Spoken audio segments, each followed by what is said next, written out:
All right, welcome back, everyone. Today, we are tackling a huge challenge for pretty much every dog owner out there: bath time.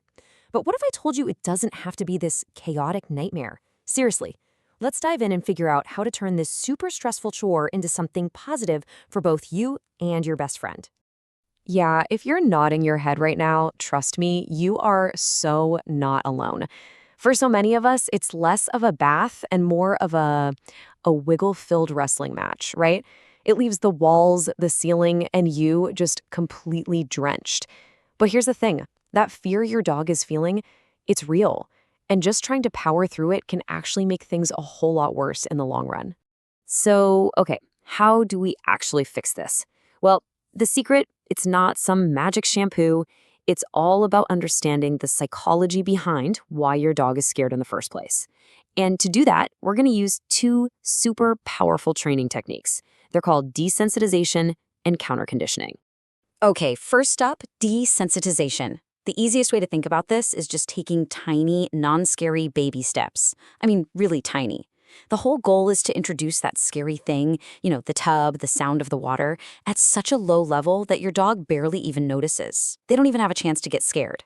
It's all about building comfort, not just facing a fear head-on. And then we pair that with something called counter-conditioning. Now this is where the magic happens. We're basically going to rewrite your dog's brain. We're going to turn that big, scary bathtub monster into a magical treat dispenser. The new rule is, every single time the scary thing shows up, something absolutely amazing happens for your dog. And look at this. This is a perfect example of what we're talking about. This is counter-conditioning in action. By pairing a behavior you want, like just being calm, with a fantastic reward, you can literally see the dog's thought process change. It goes from, oh no, this is terrifying, to, wait a minute, being good right here gets me the best treats? Maybe this isn't so bad after all. It's such a simple shift, but it is so profound. Okay, so let's get practical. How does this actually work in the real world? Well, before a single drop of water even starts to run, you've got to set the stage for success. Seriously, having the right tools ready to go makes the whole thing so much smoother and safer for everyone. And prep is everything, right? You need a non-slip mat, because slipping is a huge source of anxiety. You need those high-value treats. That's for the counter conditioning we just talked about.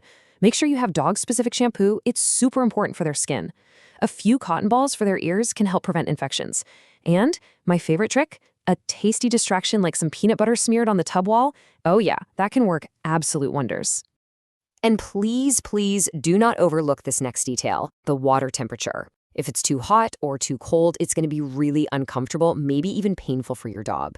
You're aiming for lukewarm, kind of like a baby's bath. We're talking somewhere around 98 to 102 degrees Fahrenheit. And the easiest way to check? Just like you would for a baby, test it on the inside of your wrist. Perfect. All right, our stage is set. We've got our tools. Now we can finally start the training process. But remember, and this is the most important part, the key here is patience. This is a journey you're taking with your dog. It is absolutely not a race to the finish line. So we're going to break this down into 3 simple, totally manageable phases. Phase 1, no water at all. Your only job is to make the dry tub the best place on the planet, with tons of treats and praise. Once they're cool with that, you can move to phase 2. You introduce just a little bit of water, maybe just on their paws, and pair it with lots of rewards. Over a bunch of short sessions, you slowly work your way up their body. And only, and I mean only, when they're totally calm with being wet, do you even think about moving to phase 3, which is the actual washing part. Look, I really can't stress this enough. Every single session has to end on a positive note. It has to be a success. Even if that success is just your dog putting one paw in the tub for 1 second without freaking out. You reward that, and then you're done for the day. That's how you build a foundation of positive experiences instead of accidentally reinforcing their fear. Okay, so this whole training thing, it takes time. But what happens if your dog goes and rolls in something just truly disgusting and you need a solution like right now? Don't worry. There are some really smart alternatives for those times when a full-on bath is just, it's not going to happen. So here's a quick look at a couple of popular options. You've got dry shampoo foam, which is awesome because there's no water involved and it can really help with the smell. The downside? It doesn't really clean the fur and can sometimes leave a weird residue.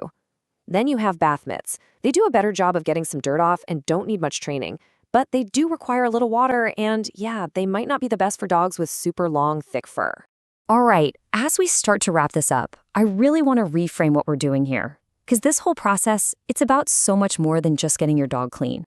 There's this quote from our source material that just says it all perfectly. The focus is on training behaviors that will earn rewards, not punishing behaviors that increase fear. Think about that. You just can't punish fear away. It doesn't work. It will only make your dog more anxious, and honestly, it's going to damage your relationship.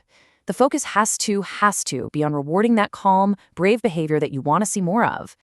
And that is the real prize here, isn't it? When you patiently work through this whole thing with your dog, you're actually communicating with them in a language they understand. You're showing them, hey, you can trust me, even when things feel scary. So this isn't just about bath training. It's about building a stronger relationship. So I'm going to leave you with this thought.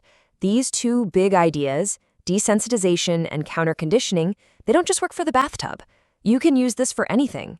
Fear of the vacuum cleaner, hating nail clippers, even being scared of thunderstorms. You now have the blueprint for turning fear into confidence. So the real question is, what are you and your dog going to conquer together next?